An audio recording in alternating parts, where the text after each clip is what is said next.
waxaa hubaala inaynu in badan aragnay howlwadeennada dhanka ammaanka iyo kuwa shakhsiyaadka gaarka ilaaliya oo xidhan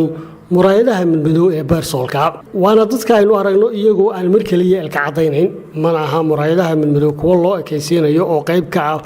sadka suudhka madow ee ay gashan yihiin laakiin waxaa ku dugan xogo iyo macluumaad aynu barnaamijkeena ku dahaqaadi doono ilaalada gaarka ee bodyguardka aynu u naqaanaa waa howlwadeenno qaabilsan ammaanka shakhsiyaad caan ah sidaa daraaddeed waxaa lama huraana in indhahoodu furan yihiin mar walba si ay ugu suura gasho inay ilbiriqsi walba la socdaan meesha ay eegayaan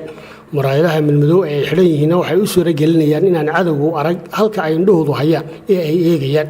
waana mid suura gelinaysa inay ka il horeeyaan dhaqaaq kasta oo amni darro oo iman kara muraayadaha midmadow waxay indhaha ilaalada ka difaacayaan waxyaabaha dibadda kaga iman kara sida qiiqa ceeryaamada iyo waxyaabaha la midka ah ee siigadu ka mid tahay ee indhaha ka geli lahaa waana arrin lagama maarmaan ah in bodyguardku mar walba ku jiro xaalad heegana oo duruuf kasta oo jirta dhanka kale muraayadaha madow ee ilaaladu waa kuwo loo qaabiyey inay howlwadeenka indhihiisa ka difaacaan firirka ka dhalan kara qarax fudud oo dhici kara iyo sidoo kale holaca qaraxaasi ku keeni karo iyadoo ishu ay tahay furaha qalbiga oo lagu qiyaaso waxaa ka guuxaya dareenka qofka bani'aadamka ayaa muraayadaha madow ee uu gashan yahay bodyguardku waxay qaranayaan dareenkiisa taasoo caqabad ku noqonaysa dembiilayaasha layska ilaalinayo oo ka faa'iidaysan lahaa dareenka ilaaladu ku sugan yahay muraayada madow waxay indhaha ilaalada ka dhigaan kuwo had iyo goor